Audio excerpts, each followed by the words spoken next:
सब लोग मस्तक जमीन पर आके प्रणाम करेंगे। जय विश्वपाद परम श्रीचार्य अशोकर श्री श्रीमद अभय चरणारविंद भक्तिदान स्वामी श्री प्रभुपाद की नित्य लीला प्रविष्ट विश्वपाद परम श्रीचार्य अष्टोत्तर श्री श्रीमद भक्ति सिद्धांत सरस्वती गोस्वामी महाराज प्रभुपाद की नामाचार्य श्री हरिदास ठाकुर की प्रेम से कहो श्री कृष्ण चैतन्य प्रभु नित्यानंद श्री अद्वैत गदाधर शिवासादि गौर भक्तवृंद की जय।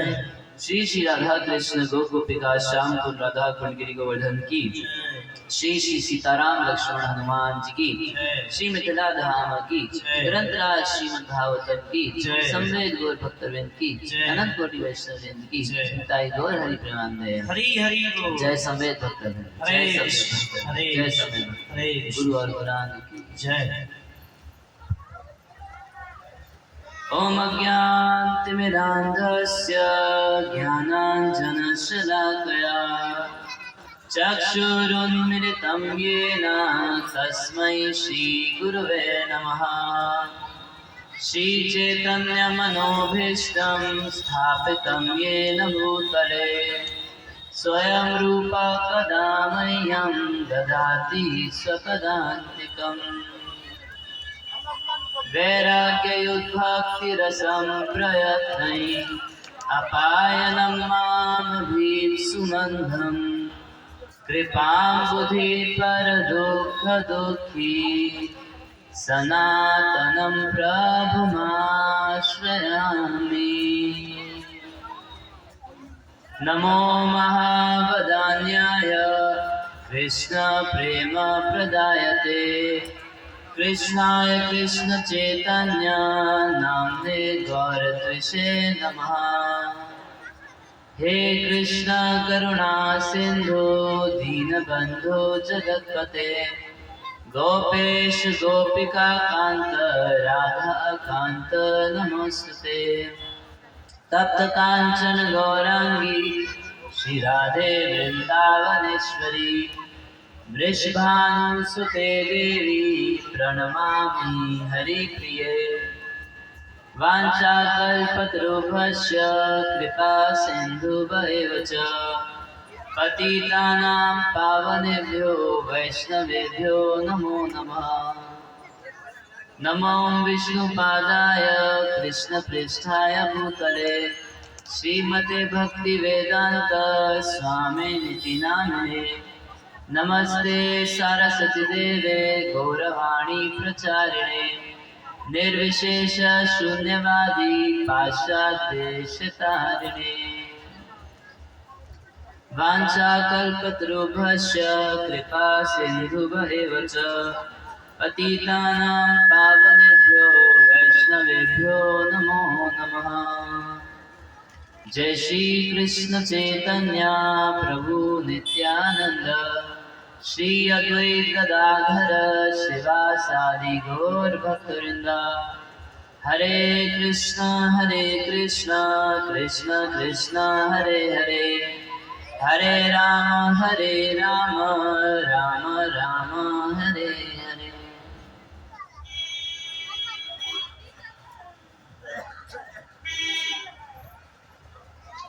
ओम नमो भगवते वासुदेवाय।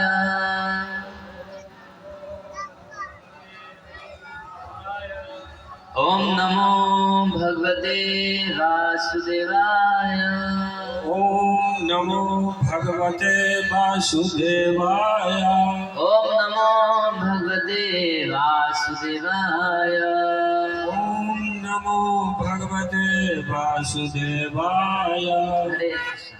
एक बार जोर से बोलिए सब लोग। हरे कृष्णा कृष्णा कृष्णा हरे हरे हरे राम राम राम हरे हरे। ग्रंथराज श्रीमद् भागवतम की तो पिछले 2 दिन से हम यहाँ पर भगवान कपिल भगवान के माता पिता देवहूति और कर्दम मुनि की कथा को सुन रहे हैं और उनके भी पिता मनु महाराज की कथा का भी श्रवण किए। तो रात के समय थोड़ा जल्दी में कुछ लोगों का ठीक से व्याख्या नहीं हो सका था, तो थोड़ा हम पीछे से शुरू करेंगे।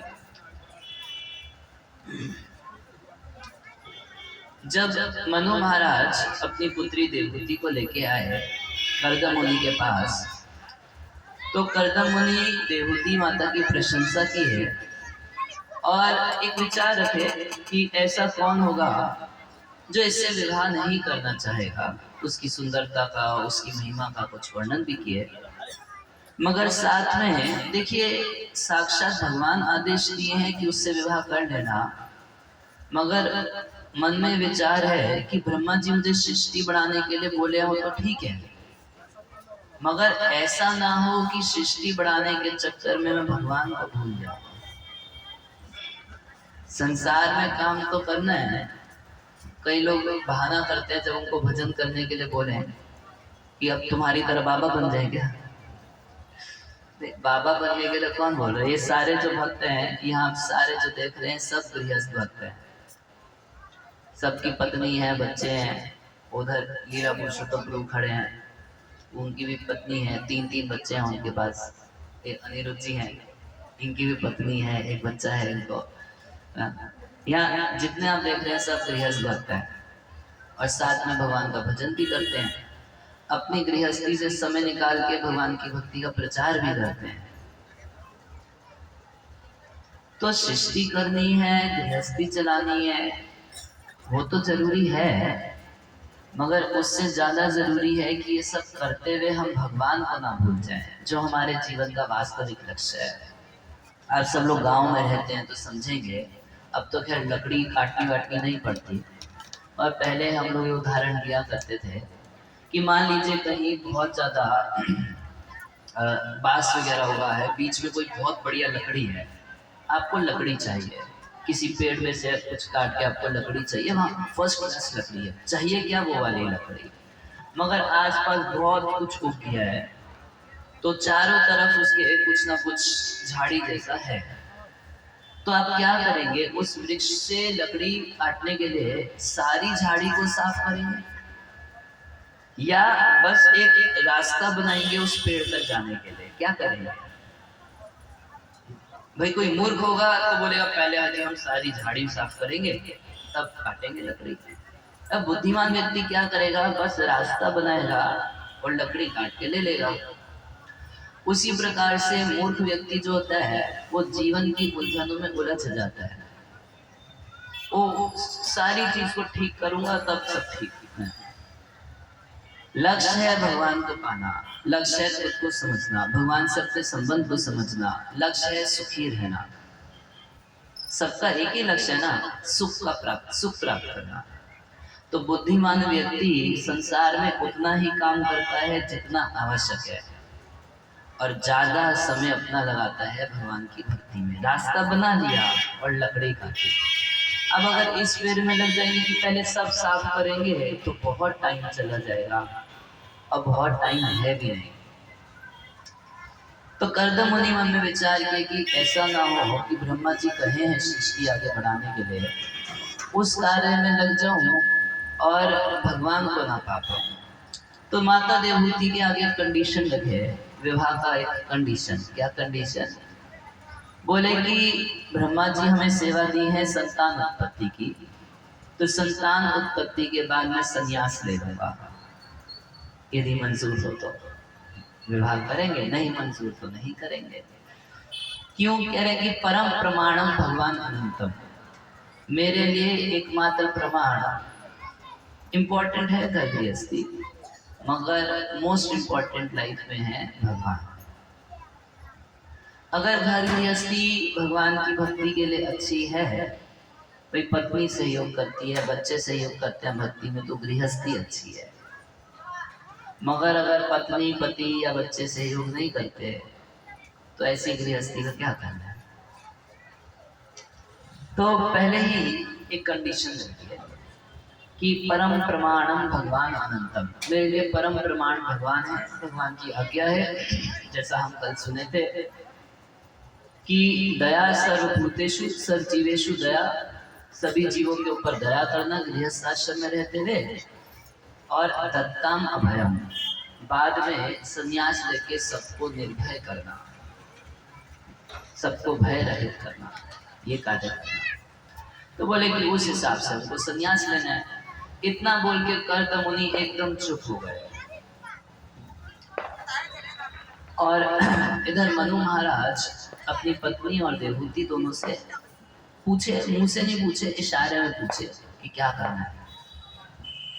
और देवहूति बड़ी प्रसन्नता के साथ ऐसा पति स्वीकार कर ली कि हम इन्हीं से विवाह करेंगे, इसमें कुछ दम है, कुछ क्वालिफाइड व्यक्ति है, नहीं तो एक इंद्र लोलोत लंपट व्यक्ति से विवाह कर लें जिसको तंबाकू खाने को शर्टी मिलती, भगवान का दो माला जप नहीं करता, भजन नहीं करता, गाली गलौज करेगा, बाद में मारपीट करेगा, छोटी सी बात पे तलाक दे देगा। तो ऐसे पति से शादी करके क्या करेंगे। एक पीछे नाम तो उसका जानता नहीं और बोलना भी नहीं चाहता, कोई स्त्री है तो एक वीडियो बनाई कि हाँ हम लोग रावण जैसा भाई पसंद करेंगे मगर राम जैसा पति पसंद नहीं करेंगे। तो मूर्ख इतनी, वो स्त्री मूर्ख इतनी है, रावण कोई अच्छा भाई है, रावण कोई अच्छा भाई था, वो ही उसके पति को मारा था, वो बहन से कोई प्यार नहीं था रावण को, और दूसरे की पत्नी को लाके रख लिया, वो अच्छा भाई है। वो रावण अच्छा भाई है ना, जो दूसरे की पत्नी को उठा के लाया। तो आजकल मानसिकता खराब हो गई है लोगों की। राम जैसा पति अच्छा है जिसने अपनी पत्नी के लिए लंका जला दी, रावण को सपरिवार मार दिया। भागवत में हनुमान जी कह रहे हैं कि भगवान क्यों अवतार लेते हैं, मर्त्य अवतार ही मर्त्य शिक्षणम रक्षो वधाय न केवलम विभु। कह रहे हैं कि मर्त्यों को, हम मनुष्यों को शिक्षा देने के लिए भगवान अवतार लेते हैं। मर्त्य अवतार ही मर्त्य शिक्षणम, मर्त्य बोलते हैं मनुष्यों को जिनको एक दिन मरना निश्चित है, ऐसे लोग को मर्त्य बोलते हैं। हम लोगों को शिक्षा देने के लिए भगवान प्रकट होते हैं। कह रहे हैं रक्षो वधाय न केवलम विभु, वो भगवान केवल राक्षसों को मारने के लिए नहीं आते। अरे राक्षस को मारना होगा तो कोरोना से मार देंगे, सुनामी से मार देंगे, बाढ़ से मार देते हैं। राक्षसों को मारने के लिए क्या भगवान को आने की जरूरत है? वो तो जरूरत नहीं है। तो फिर क्यों आते हैं? वो हम लोग को शिक्षा देने के लिए आते हैं। आचार्य लोग लिखते हैं क्या शिक्षा देने के लिए, तो लिख रहे हैं कि पहली शिक्षा तो ये देने के लिए कि बेस्ट है कि पत्नी करो मत। देखो मैं पत्नी किया तो कितना रोना पड़ा। और दूसरी शिक्षा ये दे रहे हैं कि यदि विवाह कर लिया तो लंका राज रावण की पूरी लंका को जलाना पड़े और लंका सहित रावण और उसके परिवार सहित सबका नाश करना पड़े, तो भी अपनी पत्नी के लिए कर देना चाहिए। दो शिक्षा दे रहे हैं। तो देवहूति माता स्वीकार की गर्द मुनि का प्रस्ताव और विवाह हुआ, और फिर मनु महाराज अपने घर वापस गए। ये सब हम कल सुन रहे थे कि किस प्रकार से बहिष्मती नामपुरी सर्व संपद समन्विता, वो बहिष्मतीपुरी पहुंचे जो सब संपदाओं से युक्त थी, मगर मनु महाराज वो सांसारिक सुख में उनकी रुचि नहीं थी।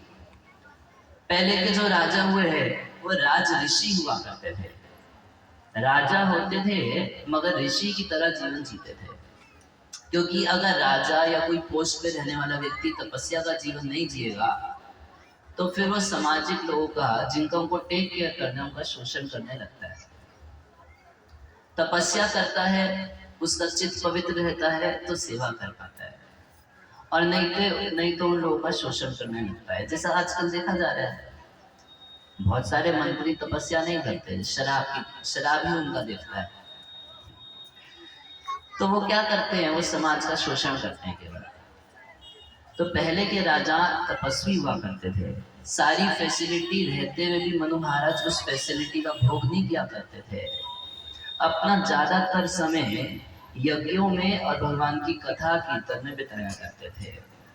यही उनका दिनचर्या हमेशा से रहा। सभार्या सप्रजा कामा, कह रहे अपनी पत्नी के साथ और अपनी प्रजा के साथ।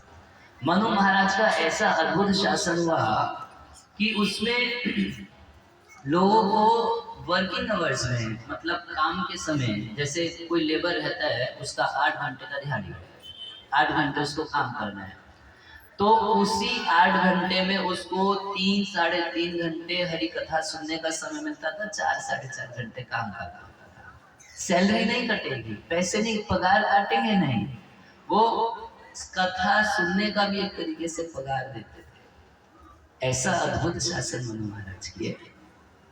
और ज्यादातर समय संगीय मानस कीर्ति, जहां कहीं जाते थे तो वहां राजा के सम्मान के लिए हमेशा कुछ प्रोग्राम रखे जाते हैं। कोई प्राइम मिनिस्टर राजा घूमता है तो कुछ प्रोग्राम रखे जाते हैं, कल्चरल प्रोग्राम रखे जाते हैं राजा के लिए।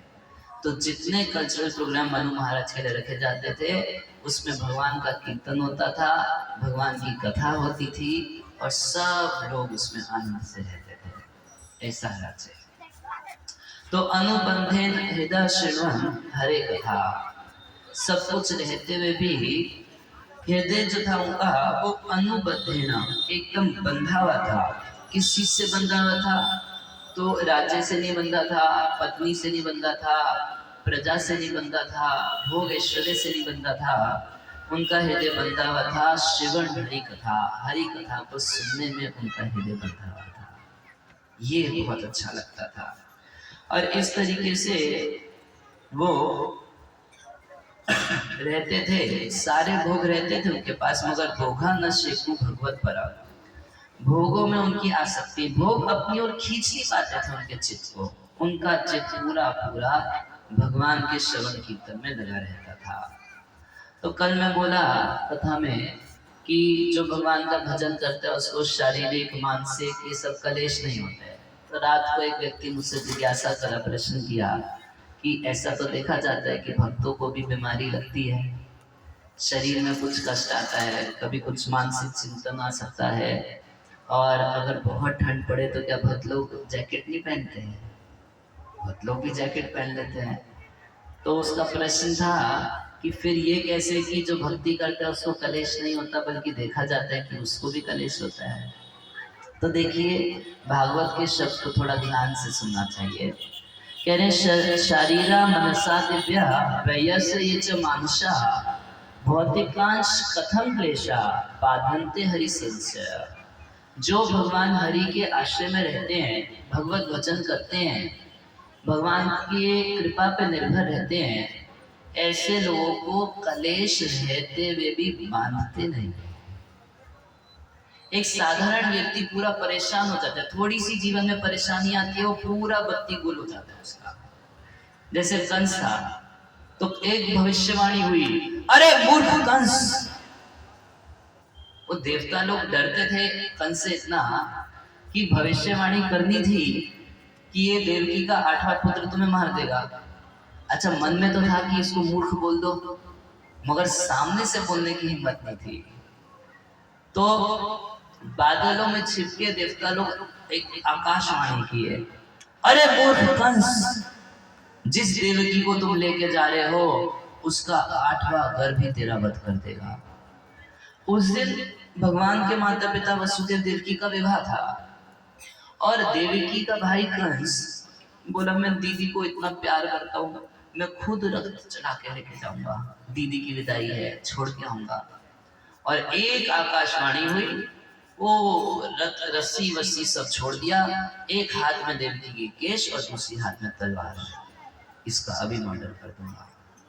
कंस तो पूरा परेशान, मगर वहां भागवत में लिखा गया है कि वसुदेव के ऊपर कितना बड़ा संकट आया।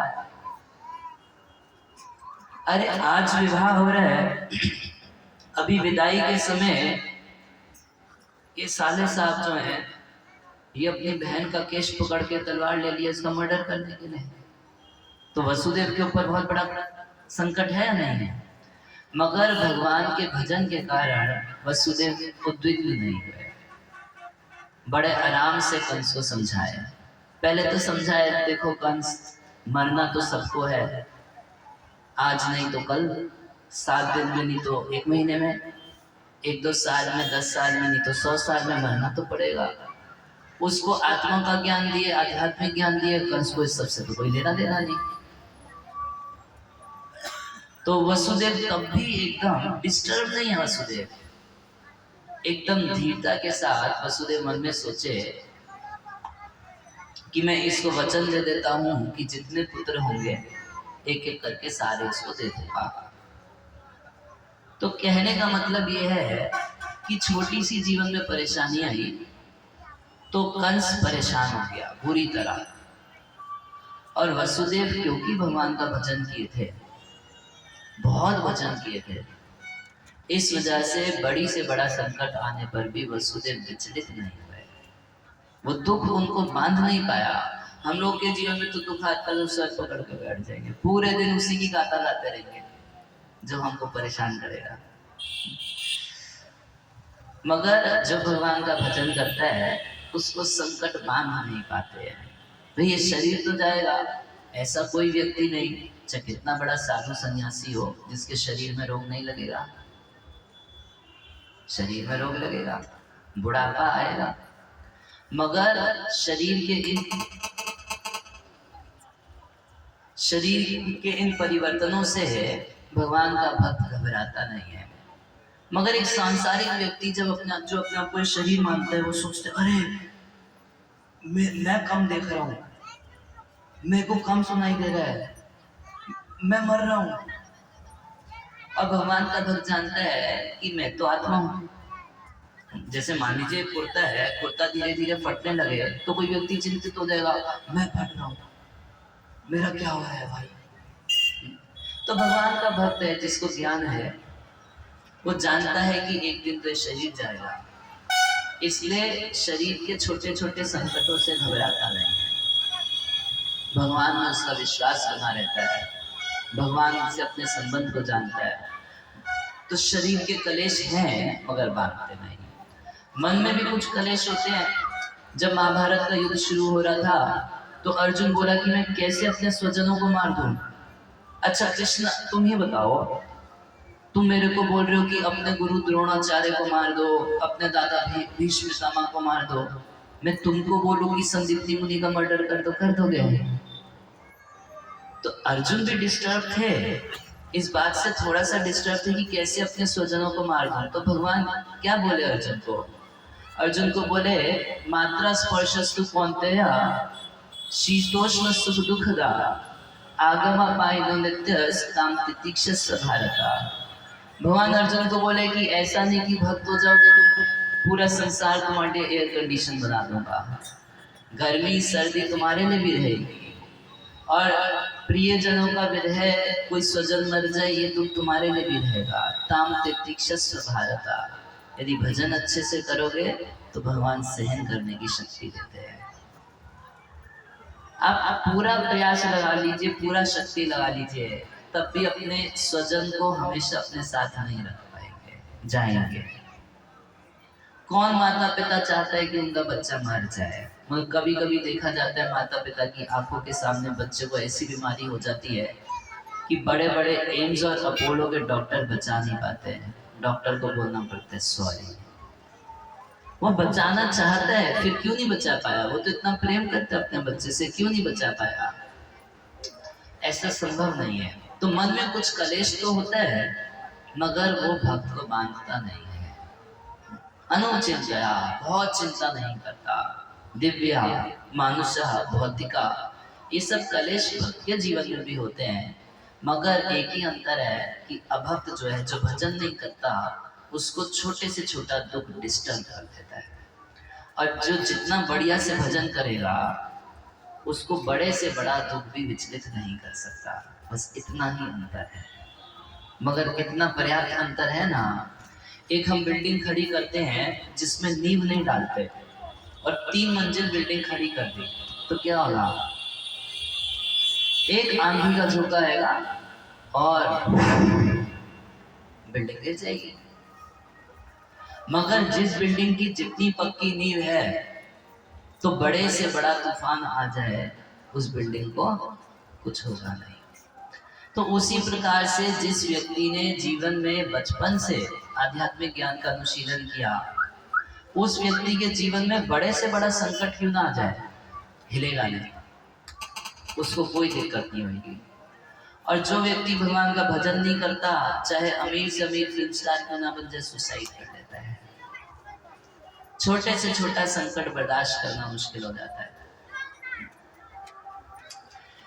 तो भगवान के भजन की ये महिमा है कि जो भगवान के आश्रय में रहे, जो हरि भजन करे, नाम जप करेगा, भजन करेगा, चेतना शुद्ध रहेगी, तो संसार के संकट उसको बांधते नहीं है।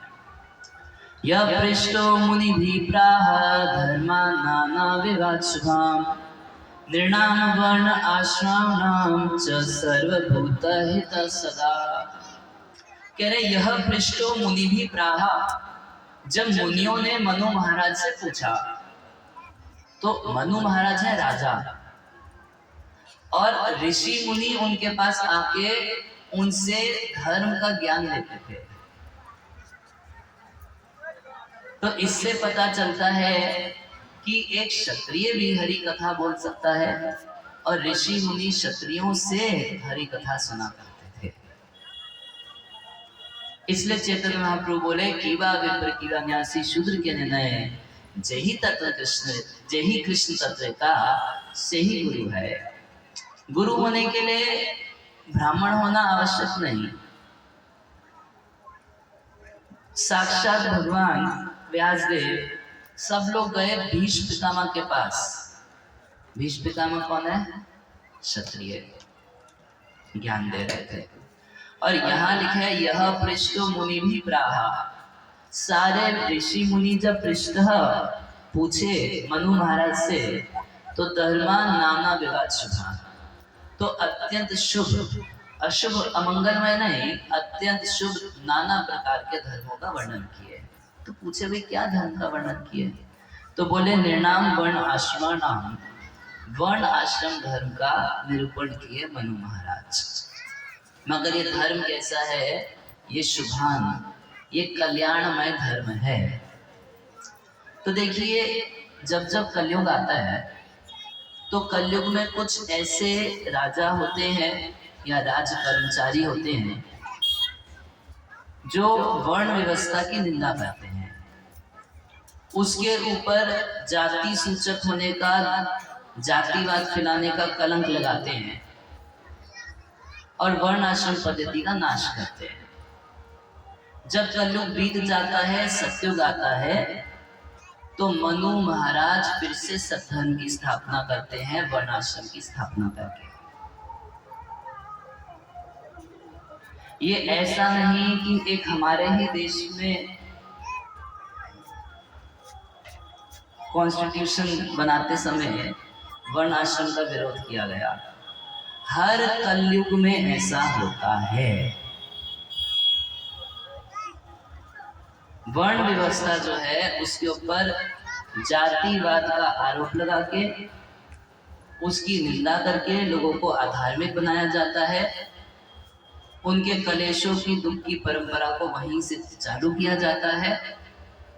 और जब पूर्ण वर्ण व्यवस्था खत्म हो जाती है और कलयुग के 10,000 साल तक, भागवत में, पुराणों में लिखा गया है कि कलयुग के 10,000 वर्षों तक संकीर्तन आंदोलन चलता रहेगा। अब वर्ण व्यवस्था तो उतने अच्छे से नहीं चल रही है, बहुत मुश्किल हो गई है, मगर 10,000 वर्ष तक लोग संकीर्तन करके भगवत प्राप्ति कर लेंगे। जब कलयुग के 10,000 साल बीतेंगे, तब तक गोवर्धन चले जाएंगे, यमुना जी अप्रकट हो जाएंगी, अनेक साधु संत इस पृथ्वी पर नहीं रहेंगे, कुछ विरले साधु संत ही रह जाएंगे। और उसके बाद तो संकट का ही समय है। बताया गया है कि ऐसा समय आएगा जब लोग 20 साल की आयु तक में मर जाएंगे। अगर आपको विश्वास नहीं तो थोड़ा सा विचार करके देख लीजिए। 30 साल पहले लोग 95 तक जीते थे, अभी 75 तक जीते हैं। 100 साल बाद अभी जितने हम लोग यंग लोग हैं, हम लोग क्या सोचते हैं कितने साल तक आप जिएंगे? देखिए छोटे छोटे बच्चे पीठ झुका के बैठे हैं। इसका मतलब क्या है? इसको बोलते हैं बचपन में बुढ़ापे का आनंद ले रहे हैं, जवानी में बुढ़ापे का आनंद ले रहे हैं। यहाँ जो बूढ़े बूढ़े लोग हैं, पूछिए कि हम लोग की उम्र के थे तो पीठ झुका के बैठते थे कभी कभी? हैं? ऐसे पीठ झुकी थी आप लोग की ना, एकदम सीधा। मगर अभी तो किसी को अब मैं बोल दिया तो कुछ लोग पीठ सीधी कर लिए, मगर आप देखिए 10 मिनट में ऐसे हो जाएंगे। तो हम लोगों ने तरक्की कर ली है, मेडिकल साइंस इतना एडवांस कर ली है, इतना एडवांस कर ली है कि दिल्ली को पुरस्कार मिला है। किस बात का पुरस्कार मिला है? भारत की राजधानी में सबसे ज्यादा अस्पताल हैं। वाह, क्या बात है, क्या बात है। इतनी तरक्की कर ली, इसका मतलब यह है कि भारत की राजधानी में सबसे ज्यादा लोग बीमार हैं। वाह, ये है हमारी तरक्की का स्टैंडर्ड। समझ ही नहीं पा रहा व्यक्ति, ऐसा माया का पर्दा पड़ा है आंखों के सामने और चीजों को ऐसे प्रस्तुत किया जाता है हम लोगों के सामने कि हम सोच रहे हैं कि हम तरक्की कर रहे हैं, मगर क्या रियल में तरक्की है? नहीं, तरक्की है ना। हमारा जो राजधानी है भारत का, उसमें सबसे ज्यादा अस्पताल हैं और उसमें सबसे ज्यादा बेड वाले अस्पताल हैं। मतलब कि सबसे ज्यादा बीमार लोग रहते हैं। तो धीरे धीरे ऐसा समय आएगा जब 20 साल के लोग मर जाया करेंगे। धीरे धीरे ये उम्र, मेडिकल साइंस तरक्की करेगी और ऐसी एलोपैथिक दवाइयां आएंगी जो एक दवाई खाएंगे सर दर्द ठीक हो जाएगा, लीवर खराब हो जाएगा। आई गई है ना? आप लोग पढ़िए एक बार, इंटरनेट खोल के पैरासिटामोल खोज कीजिए, बहुत लोग खाते हैं। सर दर्द हुआ तो खा लिए गोली, और क्या करता है वो? लीवर खराब कर देता है और थोड़ी देर के लिए सर दर्द ठीक कर देता है। हम सोचते हैं कि हम बहुत बढ़िया काम करते हैं, धीरे धीरे पाचन खत्म, लीवर खत्म, अनेक रोग उत्पन्न हो जाते हैं। तो ऐसा हर कलयुग में होता है। भैया बुरा मत मानिएगा, हम लोग का कलयुग में अवतार हुआ है तो कुछ तो अच्छे कर्म करके आए होंगे ना, कुछ तो पक्का किए होंगे बढ़िया से बढ़िया काम। भाई सतयुग में भी भगवान आए, त्रेता युग में भगवान आए, द्वापर में आए, तब भी बोले भाई शरणागत हो जाओ। राम जी आके बोले शरणागत हो जाओ, हम बोले राम। भगवान कृष्णा के बोले शरणागत हो जाओ, धाम ले जाऊंगा, अहम तुम सब पाप मोक्षयिष्यामि में बोलना नहीं जाएंगे। अरे चैतन्य महाप्रभु के रूप में आए 550 साल पहले, तब बोले कि मैं तो बहुत सस्ते में दे दूंगा, नाम संकीर्तन करो और चलो भगवान के धाम। यहाँ बहुत दिन रहना ठीक नहीं है। कोई भी अच्छा व्यक्ति इस संसार में नहीं रहना चाहेगा यदि इस संसार के स्वरूप पे थोड़ा विचार कर ले तो भी हम लोग बोल दिए ना, हम तो ऐसे ही रहेंगे। कुछ तो बढ़िया काम किए हैं, तब आज कलयुग में हम सबका बता रहा है। तो हर कलयुग में ऐसा होता है। और जब ये कलयुग बीतता है तो मनु महाराज जो है फिर से सद्धर्म की स्थापना करते हैं और फिर सतयुग में सद्धर्म के अनुसार लोग आचरण करना शुरू करते हैं। तब तक जो सनातन धर्म है उसकी निंदा होती रहती है। कुछ साधु होते रहते हैं जो सनातन की रक्षा करते रहते हैं, कुछ असुर होते हैं जो सरकारी पोस्ट पोजीशन प्राप्त करके लोगों पे दबाव डाल के सनातन की निंदा करते रहते हैं। तो ये लड़ाई चलती रहती है पूरे कलयुग में। यह पृष्ठो मुनि भी प्राह धर्मा नाना विवाद शुभा निर्णाम वर्ण आश्रमणाम। ये जो वर्ण आश्रम व्यवस्था है मैं परसों दिन समझा दिया, इसलिए बार बार रिपीट नहीं कर रहा। परसों दिन बहुत वैज्ञानिक ढंग से समझा दिया कि ये एक वैज्ञानिक व्यवस्था है। समाज में सब लोग एक दूसरे के साथ मिलजुल के कैसे सुख से रह सकते हैं, इसमें जातिवाद का कोई गंध भी नहीं है। ये केवल हमारे शास्त्रों की निंदा की गई है किसी तरह अश्रद्धा उत्पन्न करने के लिए, और कुछ नहीं। सर्वभूत हित सदा, कैसे मनु महाराज प्रवचन कर रहे हैं, जो सभी लोगों के हित के बारे में ही हमेशा सोचा करते थे। तो इस प्रकार से मैत्र मुनि कह रहे हैं कि मैंने आपको मनु का चरित्र सुनाया। मनु महाराज अपने घर चले गए। यहाँ से सबको हटाइए ना, बहुत डिस्टर्बिंग। ये माता जी को भी ऊपर से कथा के बीच में। हरे कृष्ण। कथा के बीच में कोई स्टेज पे नहीं आएंगे, यहाँ कोई अगरबत्ती नहीं जलाएंगे और प्रसाद भी देना होगा तो यहीं से प्रसाद देंगे, कोई ऊपर नहीं आएंगे। श्री राधे। चलो बोले हरे कृष्णा कृष्णा कृष्णा हरे हरे, हरे राम राम राम हरे हरे। हरे कृष्णा। बोले हरे कृष्णा।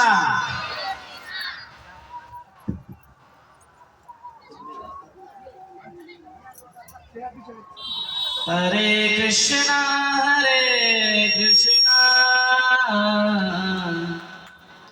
कृष्ण कृष्णा हरे हरे। श्री राधा। जहाँ विराजे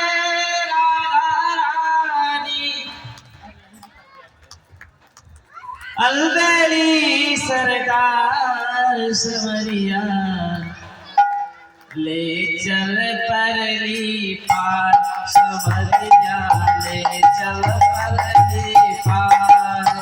जहाँ विराजे राधा रानी, जहाँ विराजे राधा रानी, अलबेली सरकार समरिया, ले चल परली पार सवरिया, ले चल परली पार सवरिया, ले चल परली पार सवरिया, ले चल परली पार। गुड़िया व घोड़े सब तेरे अर्पण, गुड़िया व घोड़े सब तेरे अर्पण, पाप पुण्य सब तेरे अर्पण, पाप पुण्य सब तेरे अर्पण। जो भक्त रहते हैं वो भगवान को अपने सर्व निछावर कर देते, सब कुछ निछावर कर देते भगवान पे। इसी प्रकार से भक्त सब कुछ निछावर करके बोल रहे हैं, गुणिया व गुण सब तेरे अर्पण, गुणिया व गुण सब तेरे अर्पण, पाप पुण्य सब तेरे अर्पण, पाप पुण्य सब तेरे अर्पण। ये जीवन भी तेरे अर्पण, ये जीवन भी तेरे अर्पण। मैं तेरे चरणों की दासी, मैं तेरे चरणों की दासी, मैं तेरे चरणों की दासी, मैं तेरे चरणों की दासी। तू मेरा प्राण आधार समरिया, ले चल पार सवरिया, चल परली पार। कन्हैया ले चल परली पार, कन्हैया ले चल परली पार। जहाँ विराजे राधा रानी, जहाँ विराजे राधा रानी, जहाँ विराजे राधा रानी, जहाँ विराजे राधा रानी, अलबेली सरकार समरिया, ले चल परली पार सवरिया, ले चल परली पार। लोक लाज सब खो बैठी हो, लोक लाज सब खो बैठी हो, लोक लाज सब खो बैठी हो, लोक लाज सब खो बैठी हो। मैं तेरी अब हो बैठी हूँ, मैं तेरी अब हो बैठी हूँ। हमारे महाराज जी बोले सर्वधर्माने परित्यज्य मामे कंस राम भज, हम तुम सर्पापे में मोक्षा विश्यामे वासिच। भगवान बोले हैं कि सभी धर्मों को छोड़कर हमारे शरण में आओ।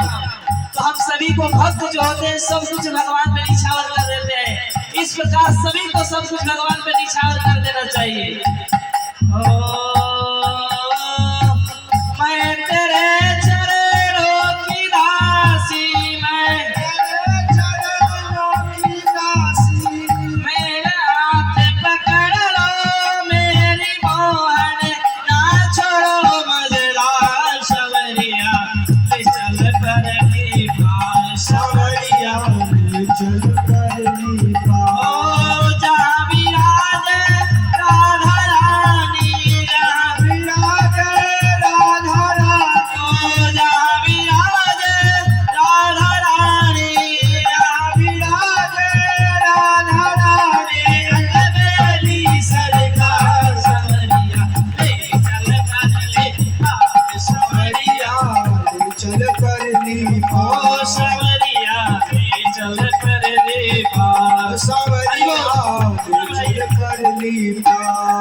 आनंद घन यहाँ बरस रहा है, यहाँ आनंद बरस रहा है, पत्ता पत्ता हर्ष रहा है, ओ पत्ता पत्ता हर्ष रहा है, मेरे मल्ला मेरी बाजी, मेरे मल्ला मेरे बाजी, कर दो बेड़ा पार गड़ैया, ले चल कर ले पार, ओ सावरिया ले चल कर ले पार, जहाँ विराज राधा रानी, यहाँ विराज महारानी,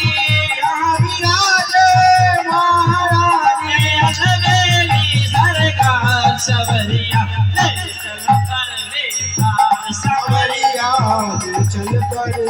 ओ अपना आप लुका बैठे हो, आंखें खूब पता बैठी हो, सावरिया मैं तेरे रागनी, सावरिया मैं तेरी रागनी, ओ तो मेरा मल्हा सवरिया ले चल कर ले पार, ओ सावरिया ले चल कर ले पार, ओ जहाँ विराज राधा रानी, जहाँ विराज जहाँ विराज राधा रानी, हवेली सरकार सवरिया ले चल कर ले पार, सवरिया ले चल कर ले पार, सवरिया ले चल कर ले पार, सवरिया ले चल कर ले पार। जय जय श्री राम। हरे कृष्ण। तो इधर तो मनु महाराज अपने घर चले गए और इधर कर्दम मुनि और देवहूति की कथा को सुना रहे हैं। कह रहे पितृभ्याम प्रसिद्धे साध्वी पति इंगित गोविदा नित्यम परिचत प्रीत्या भवानी व भवम प्रभु। पितृभ्याम प्रसिद्धे साध्वी, वो साध्वी देवहूति पिता के चले जाने के बाद, पितृभ्याम प्रसिद्धे, जब पिता उनके चले गए तो पति इंगित गोविदा।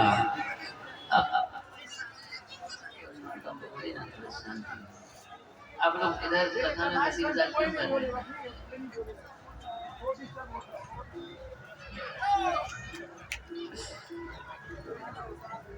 कथा तो केवल यहाँ 2-2.5 घंटे होती है। इतना भी तो चंचल नहीं होना चाहिए कि हम कथा में आए हैं और उसके बाद भी हम कथा नहीं सुनते हैं। आए हैं कथा सुनने के लिए ना। यहाँ तो चाट पकौड़ी के स्टॉल लगे नहीं हैं, लगे हैं, कोई झूला यहाँ पर लगा नहीं है, तो यहाँ तो सब कथा सुनने आए हैं, तो थोड़ा ध्यान से कथा सुनिए। पितृभ्याम प्रसिद्धे साध्वी पति इंगित गोविदा। जब पिता देवहूति के चले गए तो वो नित्यम परिचित प्रीत्या, बड़े प्रेम से अपनी पति की सेवा करने लगी। और कैसी सेवा करती थी? तो मेरे पति इंगित गोविदा, पति के इशारे को समझ के सेवा कर दिया करती थी। कहना नहीं पड़ता था। अभी प्रभुपाद जी कहा करते थे कि आजकल तो ऐसी स्थिति है कि अगर पति ऑफिस से घर आता है तो दरवाजा खोलते ही बोलती है पत्नी, आई लव यू डार्लिंग। अच्छा, उसके बाद यदि अगर पति बोल दे कि एक गिलास पानी पिलाइयो तो बोले तेरे बाप की नौकर हूँ, तू नौकरानी खरीद के लाया था मुझे।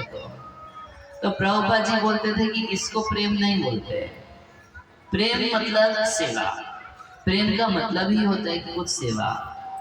ये आजकल तो मुंह जवानी ही प्रेम चलता है, और वास्तव में जो संसार में लोग आई लव यू बोलते हैं वो आई लव यू नहीं, आई लस्ट यू होता है। तो प्रेम होता नहीं है, केवल लोकल भाषा में बोले तो तुम हमारी पीठ पिछलाओ, हम तुम्हारी पीठ पिछलाएंगे। वो केवल एक दूसरे को इंद्र तृप्ति के लिए इस्तेमाल करना चाहते हैं। तो अगर बोलें कि आई लस्ट यू तो बोलने में तो बड़ा खराब लगेगा, तो अपने काम वासना को ढकने के लिए ढक के बोलते हैं आई लव। उसमें कोई सेवा भाव, कोई प्रेम का भाव नहीं रहता, एक दूसरे को सुखी करने का भाव नहीं है, केवल काम ही काम रहता है। तो वैसी नहीं थी देवहूति, न कर्दम मुनि स्टैंडर्ड पे थे। पति में इंगित गोविदा, उनके पति कर्दम मुनि को कहना नहीं पड़ता था, खुद से समझ जाती थी कि अब उनको पानी चाहिए, अब उनको ये चाहिए, वो जो चाहिए तो पहले से पहले ला देती थी, सेवा करती थी। और एक उपमा दे रहे हैं, कह रहे हैं भवान एवं भवन प्रभु, जैसे भवानी भव की, भव मतलब कौन, शिव जी, तो जैसे शिव की सेवा पार्वती करती हैं, बिल्कुल वैसे कर्दम मुनि की सेवा देवहूति क्या करती थी। भाई लक्ष्मी से कंपेयर नहीं कर रहे, लक्ष्मी से तुलना इसलिए नहीं कर रहे कि लक्ष्मी रानी है तो विष्णु जी तो महाराज है, ये महारानी है, वो महाराज है, दोनों रईस हैं। और पार्वती से इसलिए कंपेयर कर रहे हैं कि ये राजा की पुत्री राजकुमारी थी और फक्कड़ बाबा से शादी हो गई। तो मन में कभी ये घमंड ना करके कि मेरे पिताजी के घर में तो इतनी सुख संपदा है और ये भोले बाबा तो एक घर भी नहीं बनाए, एक 2 BHK फ्लैट तक नहीं खरीदे, एक वृक्ष के नीचे रहते हैं, एक घर बनाए थे तो वो भी दान कर दिए, उसमें रहे कभी नहीं, शिफ्टिंग कभी नहीं किए।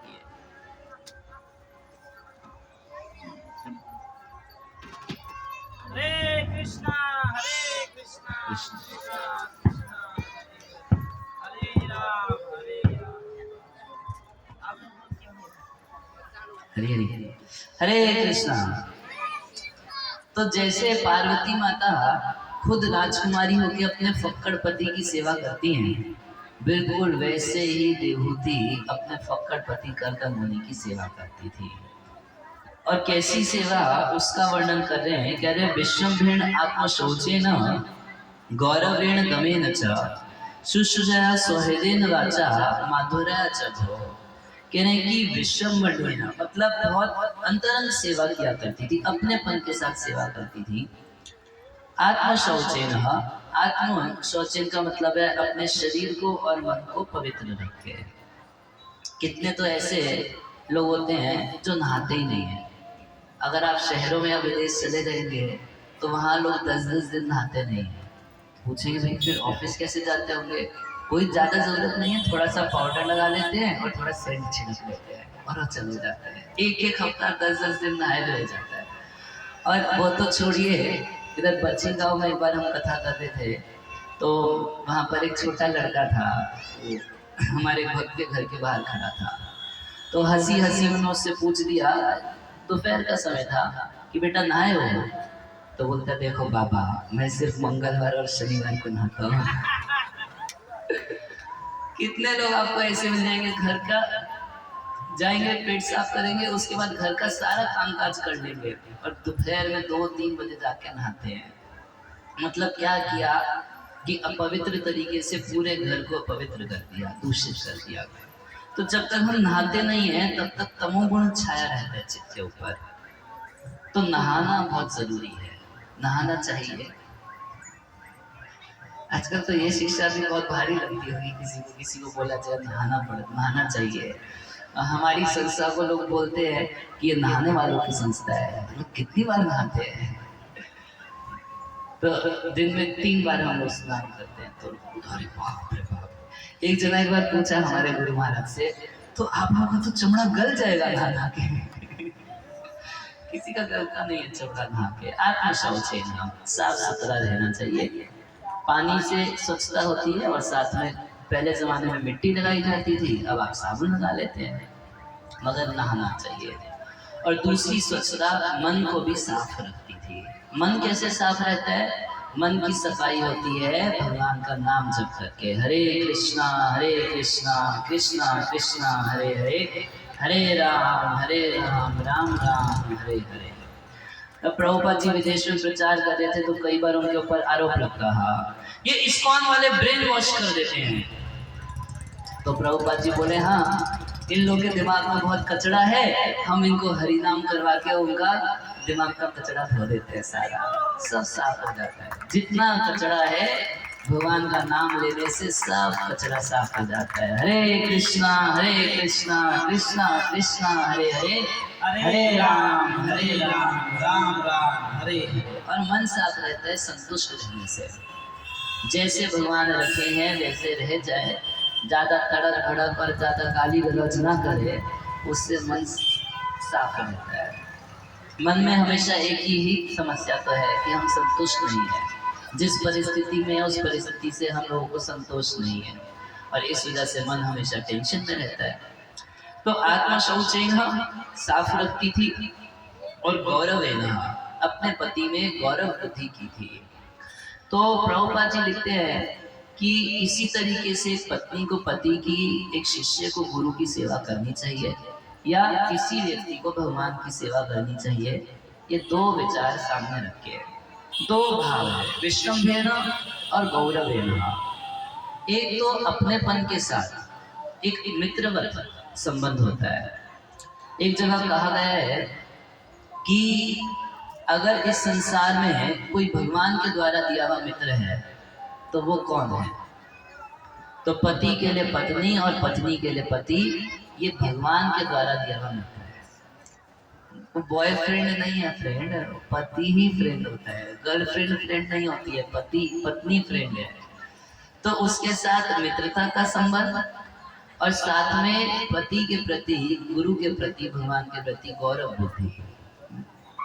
एकमात्र स्वामी सखा हमारे, भगवान स्वामी हैं, सबके स्वामी है, सब जगह उनका कंट्रोल चलता है। मगर वो पुलिस वाले जैसे नहीं है कि डंडा लेके चलता है कि अभी कुछ करोगे तो मारेंगे। वो सबसे करीबी मित्र भी हैं, स्वामी भी हैं और सखा भी हैं। तो इस भाव से सेवा किया करती थी माता देवहूति। और दमेन अपनी इंद्रियों के ऊपर कंट्रोल रखती थी। कंट्रोल रखने का मतलब ये है कि देखिए, मन में इच्छा तो हो कि हमें कुछ मिलना चाहिए, खाने में ये चीज़ चाहिए, वो चीज़ चाहिए। जैसे हम लोग उपवास रखते हैं, कोई सोमवार को उपवास रखता है तो ऐसा नहीं है कि किचन खाली है, और ऐसा नहीं है कि आज उपवास है तो भूख नहीं लगेगी। भूख भी लगती है, किचन में भी पड़ा है, फिर हम क्या करते हैं? कंट्रोल करते हैं, आज मेरा उपवास है, नहीं खाना है। मान लीजिए आप जाते हैं कहीं चौराहे पर, वहाँ मिलती है गरम गरम जलेबी, तो देख के एकदम खाएंगे जलेबी, तब तक जेब में हाथ डालते हैं, कुछ है नहीं। अब क्या करेंगे? बुद्धि से मन को समझा लेते हैं कि नहीं खाएंगे, कि उपाय नहीं है, कैसे खाएंगे? चोरी करके भी खाएंगे, जो समझने वाली बात है। तो बुद्धि के द्वारा कई चीजों में अपने मन को कंट्रोल करना पड़ता है। तो दमेन और सुश्रय सौहृदयन, सौहृदयन यानी बड़े प्रेम के साथ अपने पति का भला चाहते हुए सेवा करती थी, और कभी कर्कश शब्द नहीं बोलती थी। कई स्त्रियां तो ऐसी होती है कि अपने पति को बोलती है तो सुनने में लगता है शायद अपने कुत्ते को बुला रही है। बड़ा मधुर बोलती थी, वाचा मधुरया चंद्रो, हमेशा ही मधुर वाणी बोलनी चाहिए। प्रभुपाद जी कहते थे कि आदमी जो है जाता है बाहर पैसा कमाने के लिए, तरह तरह के लोग मिलते हैं, तरह तरह की बात बोलते हैं, संसार की कई परेशानियां सहन करके घर पहुंचता है। और घर पहुंचने में पति तुरंत दरवाजे पे उसको आते ही बोले, तुमको तो कुछ है नहीं, बस घूमते रहो, तुम्हें और काम क्या है? तुम्हें पता है यहाँ पर कितना काम धंधा करना होता है? मैं तो मर गई तेरे से शादी करके। तो बेचारा बाहर तो परेशान था, सोचा घर जाऊंगा थोड़ा सुख रहेगा, शांति रहेगी, और घर आने पर तो दुख और ज्यादा हो जाता है। तो मधुर वचन बोलना चाहिए। अब मैं इतना सब भागवत से बोल रहा हूँ, आप लोग बोलेंगे भाई देखो शास्त्रों में स्त्रियों को दबाया जाता है, जो सीधे पकड़ ले हम लोग गए। तो देखिए ऐसा नहीं है। एक बार हमारे गुरु महाराज ऐसे प्रवचन कर रहे थे, तो कुछ स्त्रियों के धर्म के बारे में बोल रहे थे। तो तब तक एक यंग लड़की थी शहर की, तो खड़े होकर सवाल पूछी, महाराज जी हमारा एक प्रश्न है। मैं बोले अच्छा पूछिए। नहीं, सारा उपदेश लड़कियों को देते हैं, कुछ लड़कों को भी सिखाना चाहिए या नहीं सिखाना चाहिए? तो महाराज बोले कि देखो ऐसा है कि लड़कियों को सिखाया जाता है, और ये लोग तो खुद ही से चोरी के गुलाम है। इनको सिखाने की जरूरत नहीं है, तो खुद ही पत्नी के कंट्रोल में है। पत्नी के चलते तो माता पिता तक तो छोड़ देते हैं, वो तो खुद ही कंट्रोल में है। वो पहले जमाने में पुरुष लोग कुछ काम धंधा नहीं कर रहे थे, मगर जब से शादी ब्याह चालू हुआ तब से आप देखिए 24 घंटे काम धंधा करता रहता है। क्या वो नौकर नहीं है? 24 घंटे को क्यों काम धंधा करता है? यदि पत्नी ना हो, ना बच्चे ना हो, तो कोई काम धंधा ना करें। लड़के लोग एकदम आराम से जीवन जीते हैं। तो उनको उपदेश क्या देना है? उनको तो ये सिखाना पड़ता है कि भाई इतना भी आसक्त मत हो, 2-4 माला तो कर लो। ये सिखाना पड़ता है लोग को। तो सेवा करने से बहुत लाभ मिलता है। सेवा कैसे करती थी? विसृज्य कामं दंभं च द्वेषं लोभम अघम मदम अपप्रमत्त उद्युत नित्यम। विसृज्य कामं, कामनाओं को छोड़ के। भाई राज परिवार से आई थी, बहुत सारी इच्छाएं होती होंगी, ऐसे एंजॉय करना है, वैसे एंजॉय करना है, ये करना है। उन कामनाओं को छोड़ देंगे। वो कोई कामना से कोई लेना देना नहीं। मतलब अब आजकल के लिए बोले तो बॉयफ्रेंड से तो कोई मतलब नहीं, दूर दूर कोई लेना देना नहीं। कोई बॉयफ्रेंड नहीं था रेवती माता का। और दंभम चा, दंभ का मतलब होता है दिखावा करना। कोई चीज का दिखावा नहीं करती थी कि मैं तो राज परिवार से आई हूँ। देखिए ज्यादातर बहुत सारे विवाह टूटने का कारण एक ये भी होता है कि जो लड़की है वो अगर अपने घर की हर बात फोन करके अपनी माँ को बताएगी तो मान के चलिए उसका घर जल्दी टूट जाएगा। ऐसा हो रहा है और ऐसा ही होता है। वो सोचती है कि वो माँ अच्छा बताएगी, जब वो घर की छोटी समस्या बताती है माँ के मन में बड़ी हो जाती है, हमने तो कभी सोचा नहीं था। क्यों सोचा नहीं था? तुम्हारे साथ हुआ था, नहीं हुआ था? अच्छा, कई लोग बोलते हैं लड़कियों को सताया जाता है, तो हम एक सवाल पूछते हैं कि सताने वाला कौन है, ससुर है या सास है? वो भी एक लड़की है। स्त्री ही स्त्री को सता रही है, तो फिर अभी आप लोगों का अपना मैटर है, हम लोगों का टेंशन नहीं माना। ये सब चीजें थोड़ा साइकोलॉजी समझना बहुत जरूरी है, तो घर परिवार अच्छे से चलता है। होता क्या है कि जब किसी का विवाह होता है तो विवाह लड़के का उसकी माँ ही कराती है। बहुत सारे लड़के जल्दी विवाह नहीं कर रहे होते, माँ पीछे पड़ती है, उम्र बीत रही है, तेरे दोस्त की शादी हो गई, भाई की शादी हो गई, मामा के बेटे की शादी हो गई, बेटा तू भी शादी कर ले। वही ढूंढ ढूंढ के फोटो लेके आती है। इसका मतलब उसकी इच्छा है कि मेरे लड़के का विवाह हो जाए। जब विवाह हो जाता है और दूसरी लड़की घर में आती है तो इसको इनसिक्योरिटी फील होने लगती है। इनसिक्योरिटी को हिंदी में क्या बोलेंगे? असुरक्षा महसूस होती है। उसको क्या लगता है कि मेरा लड़का कल तक तो मेरा था, अब उसका हो जाएगा तो मेरा बुढ़ापा कैसे बीतेगा। तो वो पॉलिटिक्स करना शुरू करती है। बेटा घर आएगा, तेरे को पता है क्या करती है? 24 घंटे लेटी रहती है, घर का सारा काम मैं करती हूँ। अच्छा, उसको बोलेगी कि तू तो बेटी जैसी है, अभी अभी तेरी शादी हुई है, घर आई है, तेरे को कुछ करने की जरूरत नहीं, सब मैं करूँगी। मगर पॉलिटिक्स करेगी। क्या पॉलिटिक्स करेगी? बेटे को बोलेगी कि ऐसी पत्नी लेकर आया। कुछ भी वो करेगी तो निंदा करेगी। इधर जो पत्नी है उसके मन में दूसरी इनसिक्योरिटी है, असुरक्षा। क्या वो सोचती है कि सब कुछ छोड़ के से शादी करके से घर आई, ये अपनी माँ का ही बना रहेगा, हमेशा उन्हीं का आंचल पकड़ के पीछे चलता रहेगा, तो मेरी कदर नहीं करेगा। तो ये पॉलिटिक्स करती रहती है, अपनी सास की बुराई लड़के से करती रहती है। सास सोच रही है कि मैं फजीयत में हूँ, बहू सोच रही है मैं फजीयत में हूँ, वास्तव में वो लड़का फजीयत में होता है। इधर माँ वो चाहता है कि माँ को पत्नी को एक साथ लेके चले, उधर माँ उसकी पत्नी बहू से द्वेष करने वाली और इधर बहू को सास से द्वेष है। ये इनसिक्योरिटी होती है क्योंकि हम भगवान का भजन नहीं करते, भगवान में विश्वास नहीं है, भगवान पालन पोषण करेंगे ये विश्वास नहीं है, इसलिए मन घबरा जाता है। तो दम्भम विसृज्य, कोई दिखावा देवहूति माता नहीं करती थी, कोई तेवर दिखाना कि हमारे बाप के घर में तो इतना पैसा था, ये सुख सुविधा थी, तुम्हारे पास नहीं, कभी नहीं करती थी। द्वेषम लोभम अघम मदम, कोई द्वेष नहीं, कोई लोभ नहीं, कोई पाप कर्म नहीं, और अप्रमत्तः प्रमत्त नहीं होती वो, और नित्य सेवा करती थी, मतलब उनमें आलस नहीं था, कोई आलस नहीं था। टीवी तो देखती नहीं थी, टीवी से उनको कोई और नहीं था।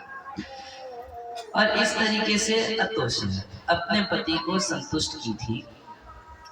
तो सब देव ऋषि वजह ताम मानवी सनुभूता, इस तरीके से वो अपने पति के व्रत के अनुसार ही सब काम कर लेती थी। और उनके जो श्रेष्ठ पति थे देवर्षि वर्धा, कह रहे हैं कि वो बहुत बड़े साधु थे, कर्दम मुनि। ऐसे मुनि की पत्नी थी देवहूति माता। एक जगह भागवत में कहा गया, भगवान ऋषभदेव कहते हैं कि किसी व्यक्ति को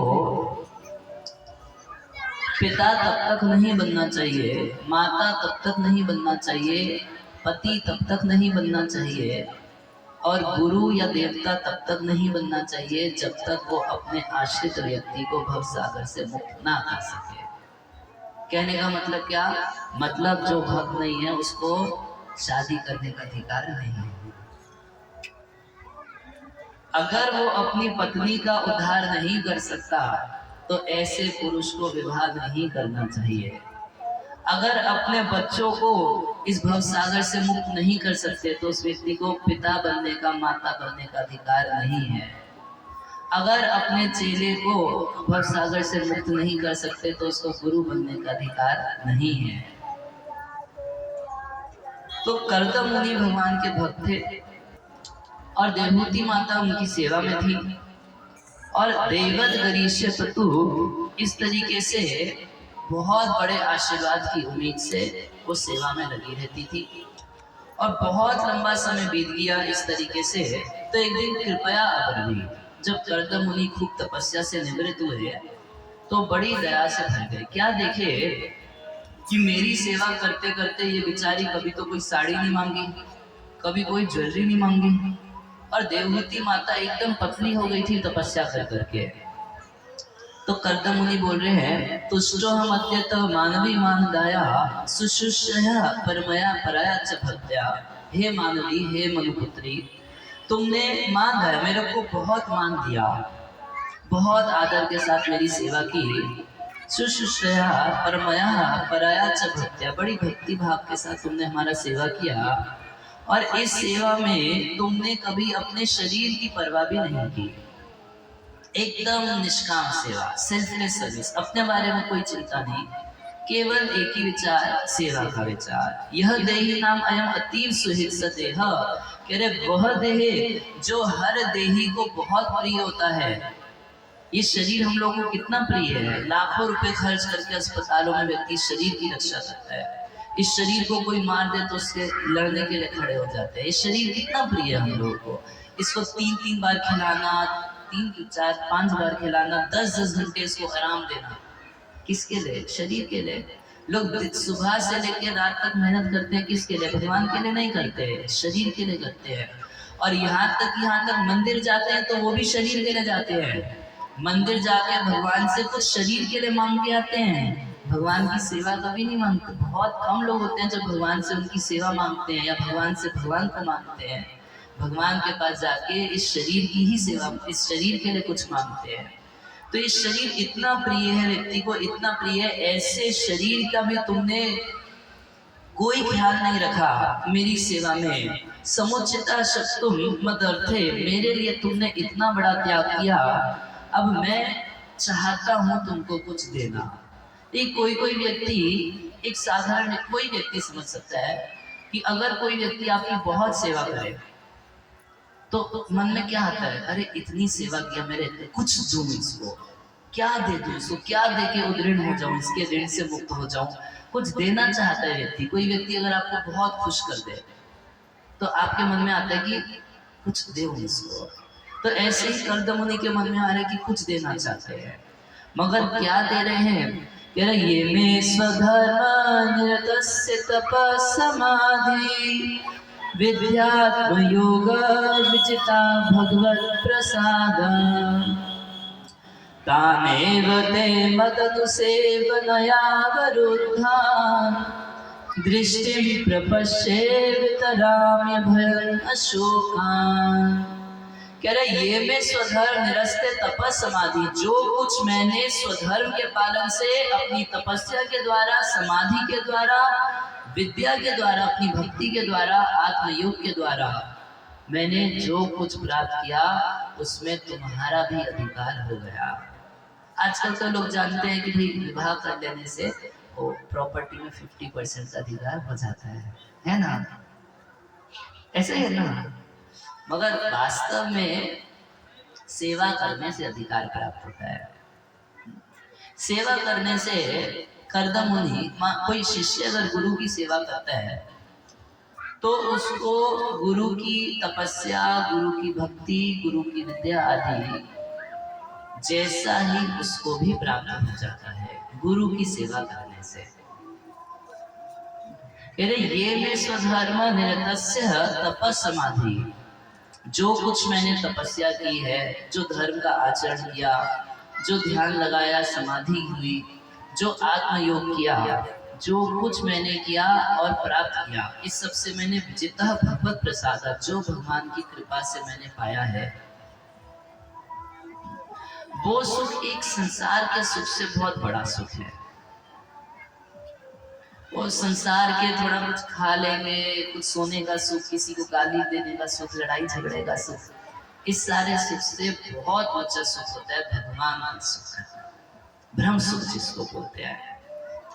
और वो सुख ऐसे ही मिलता नहीं है, बहुत मेहनत करनी पड़ती है उसके लिए फिर मिलता है। तो तन एव ते मत अनुसेवया अवरुद्धान, जो कुछ मैंने इतनी तपस्या करके प्राप्त किया वो सब तुमको इनहेरिटेंस जैसे पिता की संपत्ति पुत्र को मिलती है, दाय राह बोलते हैं उसको, तो बिल्कुल वैसे ही सेवा के द्वारा उस सारी संपत्ति के ऊपर तुम्हारा बराबर अधिकार हो गया। ये में स्वधर्म निरतस्य तपः समाधि विद्यात्म योग विजिता भगवत प्रसाद तान एव ते मत अनुसेवया, मेरी अनुसेवा के द्वारा, मेरी सेवा के द्वारा जो कुछ मैंने भगवान की कृपा से पाया उसमें तुम्हारा भी अधिकार हो गया है। दृष्टि बोली मेरे को तो दिखाई नहीं दे रहा, बोला मैं चश्मा देता हूँ तुमको देखने के लिए। दृष्टि प्रपश्य वितरामि अभयान शोकान, मैं तुमको दृष्टि दे रहा हूँ प्रपश्य, तुम उसको देखो, वितरामि, मैं जो दे रहा हूँ तुमको ये साधारण धन नहीं है, साधारण संपदा नहीं है। अभयान अशोकान, जो भगवान से प्राप्त होता है धन, जो भगवान से ऐश्वर्य प्राप्त होता है, वो व्यक्ति को भय से मुक्त कर देता है और उसका शोक कभी नहीं होता। हमें जो संसार में अपने कर्मों से, अपनी मेहनत से धन आदि प्राप्त होता है, धन संपत्ति कुछ भी प्राप्त होता है, हमारे को भय के साथ मिलता है, उसके साथ फ्री मिलता है भय। आपके पास मान लीजिए 1 लाख रुपए जेब में रखे हैं, तो क्या आप इतना आराम से बैठ पाएंगे जितना आराम से बैठे हैं? आपको तो आराम से, आपके पास 1 लाख रुपया जेब में रखा है तो आपको और सुख से बैठना चाहिए ना, सुख से नहीं बैठ पाएंगे, वो बार बार जेब में आ जाएगा, कोई ले तो नहीं लिया, कोई देख तो नहीं रहा, एक भय हमेशा बना रहेगा। तो इस संसार में अब देखेंगे जिस व्यक्ति के पास कुछ नहीं है वो आनंद से जी रहा है, और जिसके पास जितना है उतना टेंशन में मर रहा है। कोई किसान है, खेती करता है, उसको 24 घंटे भूखी लगी रहती है, और कोई अमीर आदमी है तो उसको भूख लगाने के लिए दवाई खानी पड़ती है। पहले भूख लगाने के लिए दवाई खाता है, फिर खाना पचाने के लिए दवाई खाता है, और टेंशन की वजह से जब रात को नींद नहीं आती तो सोने के लिए तीसरी एक दवाई खाता है। और जो किसान है खेत में इतनी मेहनत करता है, मेहनत करने के कारण उसको हमेशा ही भूख लगी रहती है। जो मिलेगा वो खा लेगा, जो खाएगा पचा लेगा, और रात को जैसे ही बिस्तर पे लेटेगा सो जाएगा, एकदम फ्री है। और जिसके पास धन है तो सोच रहे आज एक फैक्ट्री है, कल 2 करनी है, 2 को 4 करना है, 4 को 8 करना है, 8 को 14 करना है। हमेशा सोचता रहेगा, चिंता रहेगी, पढ़ाना है इसको, संभालना है इसको। उसके स्वजन लूटने लगेंगे। किसी के पास पैसा है तो दोस्त सोचते हैं कि मेरे को क्यों नहीं देता, वो दोस्त से बचाना पड़ेगा, घर वालों से बचाना पड़ेगा, हर तरीके से केवल टेंशन ही टेंशन आती है। मगर जो धन संपत्ति भगवान किसी को देते हैं वो टेंशन क्रिएट नहीं करती है। और धन संपत्ति के चले जाने पर व्यक्ति को शोक होता है, दुख लगता है, तो भगवान जो देते हैं वो ऐश्वर्य शाश्वत ऐश्वर्य होता है। वो भगवान देने के बाद किसी से छीनते नहीं है। अपने कर्मों से इकट्ठा किया हुआ ऐश्वर्य खत्म हो सकता है। ऐसे बहुत सारे लोग हुए जो बड़ी बड़ी इंडस्ट्री के मालिक हुए और बाद में ठेले पे चाय बेचते दिखाई पड़े। उनको शौक हो सकता है, मगर भगवान के भक्त को भगवान के द्वारा दिया हुआ जो ऐश्वर्य होता है वो ऐश्वर्य भगवान देने के बाद कभी छीनते नहीं है। जैसे ध्रुव महाराज को ऐश्वर्य दिए, तो अगर ध्रुव महाराज को उनके अपने पिता का राज्य प्राप्त होता तो हो सकता है फिर एक दिन फिर दुख प्राप्त करते। मगर भगवान जो ऐश्वर्य दिए तो ऐसा ऐश्वर्य दिए जो प्रलय काल में भी नष्ट नहीं होता। प्रभुपाद जी यहाँ से भारत से मात्र 40 रुपए लेके विदेश गए थे। कितना? मगर 1965 में 40 रुपए की बहुत कीमत थी भारत में, मगर विदेश में उसकी इतनी ही कीमत थी कि 1 महीने का काम चल सकता था किसी तरीके से। तो कितना रुपया लेके गए यहाँ से? 40 रुपया। तो प्रभुपाद जी के पास कुछ भी नहीं था, और वो भगवान की भक्ति का, हरिनाम का, श्रीमद् भागवत के संदेश का विश्व में प्रचार करना शुरू किए। तो मात्र 10 साल में 108 केंद्र बन गए और 40,000 करोड़ से ज्यादा की संपत्ति हो गई है। प्रभुपाद जी बोले कि लेके आओ कोई बिजनेसमैन जो ऐसा बिजनेस करके दिखा दे। अगर कोई सोचता है कि हम किसी मैकेनिकल तरीके से, किसी यांत्रिक तरीके से इस चीज को कर सकते हैं जो भगवान का भक्त कर सकता है, ये संभव नहीं है। भगवान के भक्त की नकल कोई सांसारिक व्यक्ति नहीं कर सकता किसी मामले में। जो चीज प्रभुपाद जी कर दिए, आज बड़े बड़े मैनेजमेंट कॉलेजेस में प्रभुपाद जी का लीलामृत पढ़ाया जाता है कि कर कैसे दिए, इससे सीखो। नहीं सीख पाओगे जब तक तुम हरे कृष्णा नहीं जपोगे, भगवान के भक्त नहीं बनोगे, तब तक वो काम तुम नहीं कर सकते जो भगवान का भक्त कर सकता है, क्योंकि उसके पीछे भगवान की शक्ति काम कर रही है। मात्र 10 साल में 40 रुपए से 40,000 करोड़ हो गया, और वो 40,000 करोड़ प्रभुपाद जी अपनी सेवा में कभी नहीं लगाए, वो वापस भगवान की ही सेवा में लगा देते थे। केवल भगवत प्रचार में धन का प्रयोग करते थे। वो खुद वैसे ही रहते थे जैसे भारत से जब गए तो रहते थे, बिल्कुल वैसे ही हमेशा रहते थे प्रभुपाद जी। उनमें कोई चेंज नहीं आया, बदलाव नहीं आया। और ऐसी धन संपत्ति ऐसा नहीं जो भगवान दे के छीन लेंगे, क्योंकि भगवान देते हैं तो कैसे देते हैं, जैसे पानी की फिल्टर मशीन होती है, तो पानी की फिल्टर मशीन क्या करती है कि आप उसमें गंदा पानी डालते हैं तो पानी साफ करके दे देती है ना।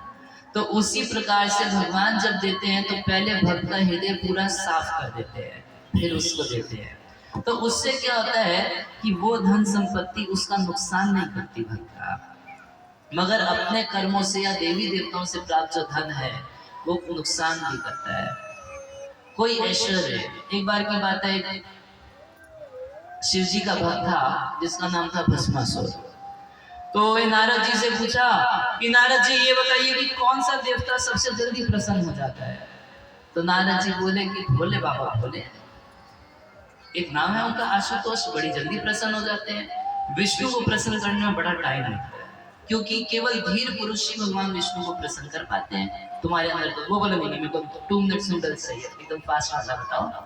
तो फास्ट वाला तो शिव जी है, कर लो। तो ठीक है, तो यज्ञ करना शुरू किया। तो नमः शिवाय स्वाहा सब अपना यज्ञ करता था, आहुति देता था, शिव जी प्रकट नहीं हो रहे। तो ये कहीं सुना था कि रावण जो था तो गर्दन काट के डाला तो उसके 10 सर हो गए। तो बोला मांस यहाँ से मांस, यहाँ से मांस, मांस डालना शुरू किया। जब देखा तब भी शिव जी नहीं आ रहे, तो हाथ में तलवार ले लिया गर्दन काटने के लिए।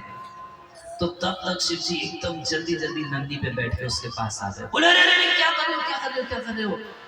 मैं तो थोड़े से बेलपत्र से और थोड़े गंगा जल से प्रसन्न हो जाता हूँ, तुम गर्दन क्यों काट रहे हो भाई? तो क्या करता, तुम आ ही नहीं रहे थे। अच्छा अच्छा बोलो बोलो क्या वरदान चाहिए? तो शिव जी जब नंदी पे आए थे तो पार्वती माता के साथ आए हैं। तो ये भस्मासुर की नजर चली गई पार्वती माता के ऊपर। बोला जब तक ये भोला रहेगा तब तक तो पार्वती हमको मिलेगी नहीं। तो वरदान मांगा शिव जी से, आप हमको ऐसा वरदान दे दीजिए कि जिसके सर पे हाथ रख दूं वो भस्म हो जाए। शिव जी ठीक है। तो जैसे ही शिव जी वरदान दिए तो बोला अब हम तुम्हारे सर पे हाथ रखेंगे। तो शिव जी भागे और ये पीछे पीछे भाग रहे शिव जी के। रुक रुक रुक रुक, तू मेरे को वरदान दिया, अभी मैं तेरे सर पे हाथ रखूंगा फिर पार्वती मेरी हो जाएगी, रुक जा रुक जा रुक जा रुक जा। भाग रहे शिव जी भाग रहे हैं। तब तक भगवान विष्णु एक छोटे से ब्रह्मचारी के रूप में वहां के खड़े हो गए। शिव जी तो भागते भागते जा रहे पीछे पीछे, अरे इतना कहाँ हैरान कर रहा है, रुक तू रुक। तब तक भगवान उसको रोके, अरे तुम रुको, कहाँ भागे जा रहे हो? बोले कि ये मेरे को वरदान दिया कि जिसके सर पे हाथ रखूंगा वो भस्म हो जाएगा, मैं इसको भस्म कर दूंगा तो इसकी सुंदर पत्नी मेरी हो जाएगी। तो भगवान ब्रह्मचारी के रूप में बहुत अच्छा अरे तुम इसकी बातों में आ गए, तुमको पता नहीं जब से इसका ससुर दक्ष प्रजापति इसको शाप दिया है इसका कोई वरदान काम नहीं करता, तो इसकी बातों में आ गया। कितना भोला है भाई को। तो बोला कि अच्छा ऐसा है, अरे तुम न्यूज़पेपर नहीं पढ़ते क्या, तुमको नहीं पता इसको शाप है? अच्छा तेरे को अगर विश्वास नहीं तो सुन, वो वरदान दिया तुमको, टेस्ट परीक्षा है, अगर उसका वरदान काम नहीं किया ना हम दोनों जाके पिटाई करेंगे उसकी, ठीक है? हाँ तो अपने सर पे हाथ रख के टेस्ट कर लो। तो अब देखिए मनमोहन भगवान बोल रहे हैं, इतना उसका मन मोहित हो गया भगवान की वाणी सुन के, बोला सही है। तो हाथ लिया और अपने सर से रख लिया और बस। तो ऐश्वर्य मिला उसको, कुछ वरदान मिला, मगर अत्यंत क्षण। वो रावण था, रावण भजन करके शिव जी का प्राप्त किया लंका का राज्य। कितना अपना 10 सर कटवा के लंका का राज्य प्राप्त किया। और जब देवता लोग सब लोग मीटिंग किए कि रावण का अत्याचार बहुत बढ़ गया है, कुछ करना पड़ेगा जिससे कि रावण का वध हो, तो ब्रह्मा आदि देवता सारे के सारे मिलके बोले कि क्षीर सागर के तट पे चलते हैं, भगवान से बात करेंगे, भगवान प्रॉब्लम का कुछ सोल्यूशन करेंगे। तो जब क्षीर समुद्र के तट पर पहुंचे सारे देवता, तो वहां खड़े हैं। अब किसी को समझ में नहीं आ रहा कि भगवान से बातचीत कैसे की जाए। तो शिव जी हाथ में माइक ले लिए, बोले हम कुछ कहना चाहते हैं, आप बताइए क्या कहना चाहते हैं। तो देखिए अपने ही भक्त रावण का वध करवाना है और उस मीटिंग में शिव जी ही उपाय बता रहे हैं। कह रहे हम इतना जानते हैं कि हरि तो सर्वत्र है और जो उनका नाम कीर्तन करता है तो भगवान प्रकट हो जाते हैं। तो नाम कीर्तन करो, भगवान प्रकट हो जाएंगे, तो रावण के वध का उपाय हो जाएगा। तो जो हमारे कर्मों से या किसी और से हमको कुछ प्राप्त होता है या कोई देवी देवता हमको देता है, तो देवी देवता ये नहीं देखते कि इससे इसका नुकसान होगा, इसका फायदा होगा, बस दे देते हैं। मगर भगवान के द्वारा जो संपदा प्राप्त होती है वो अभयम और अशोकान, वो व्यक्ति को भय से मुक्त कर देती है और उसको शोक से मुक्त कर देती है, और वो संपदा उसकी हमेशा रहती है। कह रहे अन्य पुण्य भगवता प्रभु वृजिम्भ विभ्रंशित अर्थ रचना किम पूर्वमस्या। जो अन्य साधनों से ऐश्वर्य प्राप्त होता है वो तो भगवान की बोहों के इशारे से नष्ट हो जाता है। भगवान थोड़ा सा ऐसे बोह टेढ़ी करते हैं तो प्रलय आ जाती है। हम सबका धन संपत्ति शरीर सब नष्ट हो रहा है। भगवद गीता में अर्जुन भगवान से पूछे कि आप कौन हो, तो बोले कालोस्मी लोग शय कृत। बोले आप इतना भारी अपना विराट रूप दिखा दिए और उस विराट रूप में बड़े बड़े योद्धा द्रोणाचार्य, भीष्म पितामह, कर्ण आदि बड़े बड़े योद्धा भगवान के मुखों में प्रवेश कर रहे हैं और भगवान उनको चने मुरमुरे की तरह चुबा रहे हैं। तो अर्जुन इतना भयानक स्वरूप देख के भगवान से पूछे कि मैं तो आपको अपना मित्र समझता था, आप हैं कौन और क्या करते हैं आप? तो बोले कालो अस्मि, काल मेरा नाम है। अच्छा, काम क्या आपका? कह रहे लोग शायद रहता सबका नाश करना मेरा काम है। जितने लोग आए हैं इस युद्ध भूमि में, तुम 5 पांडवों को छोड़ के उन सबको मैं मार दूंगा। तो काल के रूप में भगवान क्या करते हैं, दिन प्रतिदिन हमको खाए जा रहे हैं। हमारा शरीर जो है, पहले तो आंख ठीक थी, अब चश्मा लगने को तैयार है, कान में मशीन लगने को तैयार है, धीरे धीरे शरीर भी जा रहा है। धन संपत्ति होती है काल के द्वारा, वो नष्ट हो जाती है। हर चीज धीरे धीरे खत्म हो जाती है काल के द्वारा। तो कह रहे हैं कि किसी और के द्वारा जो धन आदि प्राप्त किया जाता है वो तो काल की गाल में जाके सब नष्ट हो जाता है, मगर सिद्धासी भूष्य विभान निज धर्म तो हान, जो मैं अपने धन के द्वारा, भगवत कृपा के द्वारा जो कुछ प्राप्त किया हूँ, वो दिव्य भोग जो है तुम अपनी आंखों से देखो, क्योंकि वो काल के द्वारा कभी नष्ट नहीं होता है, वो सुख नहीं देता, वो प्राप्त करना बहुत मुश्किल है। दुराधिगान नृप विक्रियादि भी कह रहे हैं कि बाकी लोगों के लिए वो प्राप्त करना आसान नहीं है। बड़े बड़े राजा, यहाँ तक तुम्हारा बाप को कभी ऐसा भोग नहीं मिला होगा। विकाते भी मतलब बड़े बड़े राजा, तुम्हारे पिता के घर में तुम वो संपदा नहीं देखी होगी जो तुम मेरे योग के द्वारा भोग, मेरे जो योग के द्वारा, भक्ति के द्वारा, भगवत कृपा से जो संपदा है वो तुमको अपने पिता के घर में कभी देखने को नहीं मिला होगा। बड़े बड़े राजा, बड़े बड़े नेता, अमीर लोग बहुत घमंड करते अपने धन का। कुंती महारानी कहती है जन्म ऐश्वर्य शिवी एदेमान मदपमान नैवर्ति विधातुम व काम किंचन गोचरा। ये ऊंचे कुल में यदि जन्म हो जाए तो एक नशा हो जाता है। उस कुल का नशा ऐसा होता है कि व्यक्ति हृदय से कभी जय राधा माधव नहीं बोल पाता। 4 चीजें नशा कर देती हैं, जन्म, उच्च कुल का जन्म, ऐश्वर्य, खूब धन संपत्ति हो जाए, शुतः पढ़ाई लिखाई हो जाए, और श्री, अगर शारीरिक सुंदरता हो तो व्यक्ति ना भगवान का आदर कर पाता, ना संतों का आदर कर पाता, कभी दिल से भगवान का नाम नहीं पुकार पाएगा। वो किसी तरीके से यही दिखाने में लगा रहता है कि भगवान नहीं होते हैं। अब ये सब न्यूज में प्रसिद्ध घटना चल रही है कि वो हमारे बागेश्वर धाम वाले जो महाराज हैं तो पर्चा बना देते हैं लोगों की प्रॉब्लम लिख के। तो एक जादूगरनी है वो सुहानी शाह करके, तो पूरा अपना बुद्धि लगा के ये प्रूफ करना चाहती है कि भगवान नहीं होते, भगवान कुछ नहीं कर सकते, ये सब अपने माइंड से कर रहे हैं। मगर जो भगवान या भगवान के भक्त के आशीर्वाद से जो संपदा प्राप्त होती है वो किसी मैकेनिकल प्रोसेस से आप नहीं प्राप्त कर सकते, यांत्रिक विधि से आप प्राप्त नहीं कर सकते। वो ये नहीं समझ पा रही है। उसका काम बड़ा तुच्छ है वो महाराज के सामने।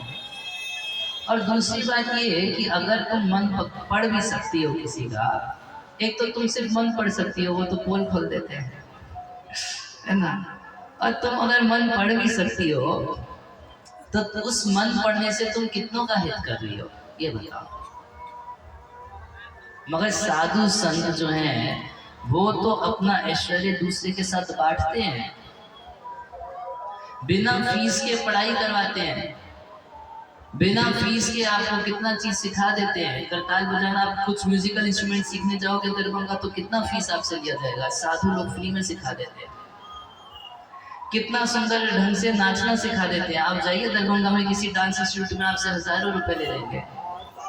वो साधु संत देखिए कितना सुंदर नाचते हैं और उतना नाचना भी सिखा देते हैं। पैसा लेते हैं हम लोग उसे, कोई चार्ज? लोग बोलते हैं कि मंदिर बनाने में इतना पैसा बर्बाद करने से अच्छा है कि गरीबों को खिला दो। मगर एक बात बताइए, कितने फिल्म स्टार गरीबों को खिलाते हैं? ये मंदिर और गुरुद्वारा ही सबको खिलाते हैं। अभी कोरोना काल में हमारी इस्कॉन संस्था के द्वारा करोड़ों लोगों को खाना खिलाया गया, करोड़ों लोगों को। और उसके बाद भी हर दिन आप हमारे किसी इस्कॉन मंदिर चले जाइए, पूरे विश्व में सुबह शाम वहां पर सबके लिए फ्री प्रसाद है। जितना 1000 लोग आए, जितना लाख लोग आए, फ्री में खा सकते हैं। कई स्कूलों में मिड डे मील प्रोग्राम चलता है जिसमें फ्री में खिलाया जाता है।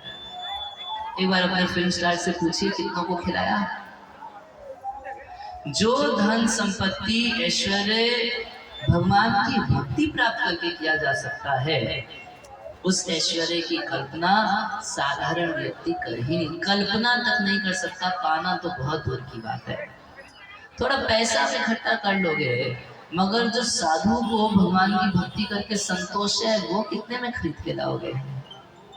जो उसका ऐश्वर्य है कि वो निष्काम सेवा करता है, इतने लोगों का हित करता है, वो कहाँ से लाओगे? वो निष्कामता कहाँ से खरीद के लाओगे?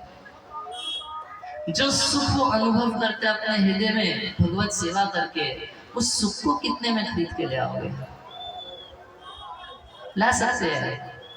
नहीं खरीद के ला सकते हैं। तो यांत्रिक विधि से जो सुख नहीं प्राप्त किया जा सकता, तो कह रहे हैं कि हे देवहूति तुम उसको देखो और तुम्हारी जो इच्छा है वो तुम उससे मांग लो, तुमको दूंगा।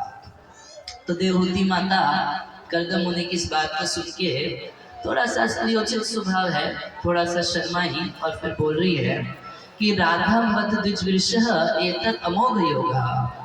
पता मतलब कितने आश्चर्य की बात है। आप जो कह रहे हैं मुझको आपकी शक्ति पे पूरा विश्वास है, माया अधिपे तो विभो तद अवय में करते हो।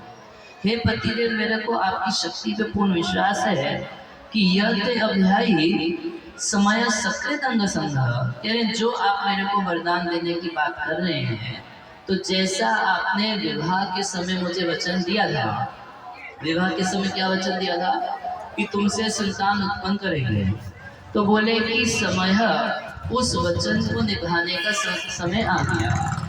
तो देवहूति माता मन में सोची कि ये तो साधु है, हो सकता है कि कुछ फल या खीर पकड़ा दे और संतान हो जाए। तो कह रही है वैसा नहीं, विवाह किए हैं तो समय सकृत अंग संगा, कम से कम एक बार जो पति पत्नी का संबंध है वैसा संबंध हो। भूया गरीशी गुना प्रसव सती नाम।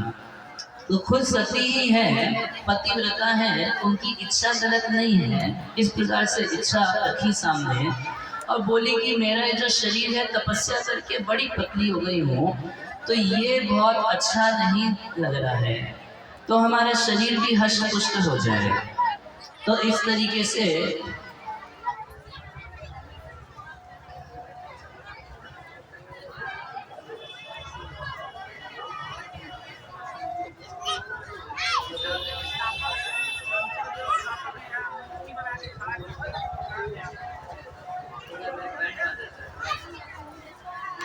हरे कृष्णा, ये लोग यहाँ से हटा दीजिए, जब जरूरत पड़े तब ला दीजिएगा, वहाँ रूम में ले जाइए। नहीं तो कथा कम लोग सुनेंगे, उन लोग मुकुट उन लोग बार बार देख रहे हैं। इधर कथा की तरफ किसी का, इसीलिए मैं फोटो ले रहा था, सबका ध्यान उधर है, इसीलिए इधर उन लोग एकदम रूम में ले जाइए। इधर नहीं, नहीं ध्यान नहीं, बिल्कुल नहीं, एकदम वहाँ रूम में ले जाइए। पीछे बिठा तो सब लोग पीछे मुड़ के देखते रहेंगे। तो इस तरीके से जब अच्छा ध्यान से मतलब सुनिए, अभी 8:35 हो रहा है, 25 मिनट कथा और होगी, इस कथा को सुन लीजिए। तो इस प्रकार से जब देवहूति माता कर्दम मुनि को बोली, तो कर्दम मुनि अपनी शक्ति से, अपनी योग बल से कह रहे कि विमानम कामदम, एक विमान बनाए। क्या बनाए? हरी हरी आप लोग से पूछो, तो मैं किसी को माइक दे दूंगा, क्वेश्चन कर सकता हूँ किसी से, बता नहीं पाएंगे तो समाज में बेइज्जती होगी। मेरी सबके ऊपर नजर है, कौन यहाँ से सब दिखता है, यहाँ तो ऊपर बैठे सब दिख रहे हैं बराबर। तो जो बात करता दिखेगा तो उसको मैं माइक पकड़ा क्वेश्चन पूछूंगा कि क्या बताया था। तो कर्दम मुनि अपने योग बल से एक विमान बनाए। क्या बनाए? विमान। विमान किसको बोलते हैं? किसको बोलते हैं? एरोप्लेन को विमान बोलते हैं? नहीं बोलते हैं? आप बोलेंगे ये तो आजकल के वैज्ञानिक बनाए ना विमान। अरे भागवतम कितना पुराना है। ये स्वयंभू मनु की कथा है। स्वयंभू मनु सृष्टि के प्रारंभ में हुए थे। अभी 7वें मनु चल रहे हैं, व्यवस्थित मनु। अभी व्यवस्थित मनवंतर चल रहा है, 7वां मनवंतर चल रहा है। अब कैलकुलेट कीजिए तो तकरीबन 43,20,000 को 500 से गुना कर दीजिए। इतने साल पुरानी कथा आपको सुना रहे हैं। निकालिए कैलकुलेटर। फेल तो नहीं करेगा ना। 43,20,000 को 500 से गुना कीजिए, कितना हुआ?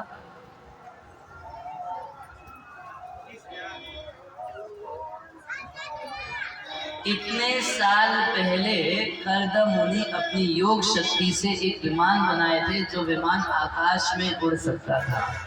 हमारे ऋषि मुनियों के पास, ऋषि मुनियों की परंपरा में जो जो शक्ति है, उस शक्ति का अंदाज भी आज के वैज्ञानिक नहीं लगा सकते हैं। और केवल एक प्रयास कर रहे हैं, किसी तरह ये दिखा देना कि ये सब शक्ति बेकार है और ये सब हम किसी मैकेनिकल प्रोसेस से कर लेंगे तो अच्छा है। अब देखिए, कुत्ता भौंक सकता है या नहीं भौंक सकता? भौंक सकता है। आप लोग सुने कुत्ते? कुत्ता है आपके गांव में? नहीं है। कुत्ता भौंकता है। कुत्ता भौंकता है, उसकी कोई कदर नहीं। वो मोबाइल में एक आर्टिफिशियल, देखो हम मोबाइल से कुत्ते की आवाज, आर्टिफिशियल। तो आर्टिफिशियल कोई काम कर दिया तो हम बहुत बड़े वैज्ञानिक हो गए। अरे हमारा कुत्ता तो पहले से भौंक रहा है भाई। अच्छा देखिए, होता क्या है, कोई चीज आपके पास नहीं है तो फिर क्या करते हैं? नकली से काम चलाते हैं। भाई दूध की कमी है तो थोड़ा केमिकल से दूध बना के काम चलाते हैं। आजकल पूरे संसार में एक चीज की कमी हो गई है, जानते हैं क्या? बुद्धि। तो वैज्ञानिकों ने बनाया आर्टिफिशियल इंटेलिजेंस। इंटेलिजेंस खत्म हो गई है तो आर्टिफिशियल से काम चला रहे हैं। तो वो चीज है ऑलरेडी, इसलिए आप अंग्रेजी में शब्द देखेंगे तो शब्द है रिसर्च। मतलब खोज पहले हो चुकी है, उसको दोबारा खोज किया जाए। रिसर्च पहले से है, उसको दोबारा ढूंढ के ले आते हैं, बोलते हैं कि हमने बनाया, स्टैंप मार देते हैं। 2 अरब 16 करोड़ साल पुरानी आपको कथा सुना रहे हैं। 2 अरब 16 करोड़ साल पहले भी विमान होते थे। अब झगड़ा मत कीजिएगा कि एक बार की बात है, एक मेंढक था, कुएं का मेंढक। एक कुएं में अपना पूरा जीवन बिता दिया, कुएं में ही रहता था, कहीं बाहर नहीं जाता था। तो एक दिन की बात है, समुद्र से एक मेंढक आया, उस कुएं में गिर गया। तो जब उस मेंढक को देखा तो उस मेंढक से पूछा, मेंढक भाई तुम कहां से आए? बोला मैं समुद्र से आया। समुद्र कौन सी मछली का नाम है? मछली नहीं, समुद्र एक बहुत बड़ा जलाशय होता है। तो जो कुएं का मेंढक, कितना बड़ा जलाशय होता है? बहुत बड़ा जलाशय होता है। नहीं कितना बड़ा होता है? तो अपना पेट फुलाया, इतना बड़ा होता है? नहीं नहीं बहुत बड़ा। इतना बड़ा होता है? नहीं बहुत, इतना बड़ा। इतना पेट फुलाया, इतना पेट फुलाया कि उसका पेट ही फट गया। तो अपनी छोटी बुद्धि से जब हम समझने का प्रयास करेंगे तो मार खा चलेंगे। अगर कोई व्यक्ति बोले कि हम लॉजिक से समझेंगे, तो यही लॉजिक नहीं है कि हर चीज लॉजिक से समझी जा सकती है। एक माँ अपने बच्चे से क्यों प्यार करती है? लगाओ लॉजिक। क्या लॉजिक है? कोई लॉजिक है? कोई लॉजिक मिल रहा है आपको? अगर आप बोलते हैं कि हर चीज लॉजिक से समझी जा सकती है, यही लॉजिकल नहीं है। इस बात का ही लॉजिक ठीक नहीं है। ये तर्क ही सही नहीं है कि हर चीज तर्क के अंतर्गत आ जाएगी, और तर्क से कुछ समझा नहीं जा सकता। मैं कुछ तर्क करूंगा, ये मेरी बात काट देंगे, ये जो बोलेंगे वो उनकी बात काट देंगे, वो जो बोलेंगे वो उनकी बात काट देंगे। तर्क से तो कुछ भी सिद्ध नहीं किया जा सकता। तो कुछ समझा जा सकता है तर्क से, मगर आप सब कुछ तर्क से नहीं समझ सकते। तो विमान होते थे पहले भी, और कैसे विमान था? तो कह रहे हैं विमानम कांगम। किसी कंपनी का विमान नहीं था, ऐसा विमान था, उस विमान में बैठने वो विमान पेट्रोल से नहीं चलता था, वो विमान कामगम, जैसी इच्छा करोगे वैसे चलेगा। तो जिस डायरेक्ट कोई पायलट नहीं रखे कदम नहीं, कोई ड्राइवर रखने की जरूरत नहीं। वो मन में सोचेंगे राइट जाना चाहिए तो राइट जाएगा, वो सोचेंगे लेफ्ट जाना चाहिए तो लेफ्ट जाएगा, वो सोचे सीधा जाना चाहिए तो सीधा जाएगा। वो चाहे तो हजारों किलोमीटर चलाए, जहां मर्जी उसको लैंड करे, उनको कोई हेलीपैड की जरूरत नहीं थी। ऐसा विमान था और ऐसा सुंदर उस विमान का वर्णन किया गया है। वो विमान कितना था? 7 मंजिल का विमान था। अभी तक कितना विमान बनाए हैं? अभी तो सिंगल सीटर चल रहे, डुप्लेक्स भी बना दिया, 2 मंजिल वाला बना दिया ज्यादा से ज्यादा, है ना? 2 मंजिल तक बन गया, 2 मंजिल तक बन गया। करदम मुनि का विमान 7 मंजिला विमान था। हर लोग सोचेंगे कि मनगढ़ंत कहानियां बताई जा रही है ना, बहुत लोग सोच रहे होंगे माइथोलॉजी सुनाई जा रही है। ऐसा नहीं है। अब YouTube पर एक बार सर्च कीजिएगा, दक्षिण भारत में एक व्यक्ति है, वो कांच का बल्ब खा जाता है। सर्च कीजिए बल्ब ईटिंग मैन, सर्च कीजिए मिल जाएगा। तो वो क्या करता है, बल्ब लेगा खा जाएगा। ऐसा एक व्यक्ति है जो अपने हाथ से करंट पास कर देता है, इधर बिजली का बोर्ड पकड़ लेगा और उधर अपने हाथ से फ्रिज चला के दिखा देगा। तो अल्लाह मेहरबान को दगा पहन भगवान की